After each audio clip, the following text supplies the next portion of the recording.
এইটা আঁটপুর রাধা গোবিন্দর মন্দির। এই যে মন্দিরের যে বিভিন্ন ডিজাইন যে কাজগুলো, এগুলো তৎকালীন 1,00,000 টাকা ব্যয়ে।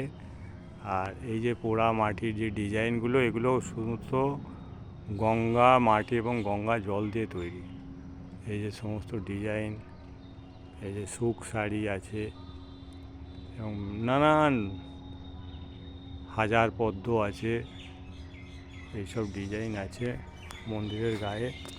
বহু পুরানো মন্দির, কিন্তু তার ছাদের পরিস্থিতি এবং ভিতরে যে পঙ্খের কাজ এখনও একই রকম আছে, কোনো পরিবর্তন হয় না। যুগ যুগ ধরে এই মন্দির রয়েছে। মন্দিরের চারপাশে এই সমস্ত বারান্দা, এই সমস্ত ঘর,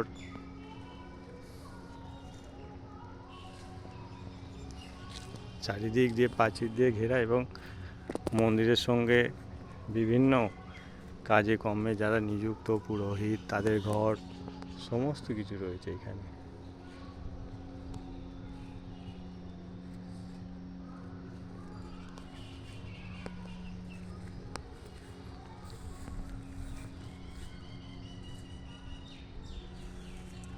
মন্দির সম্পর্কে এখানে কিছু লেখা আছে।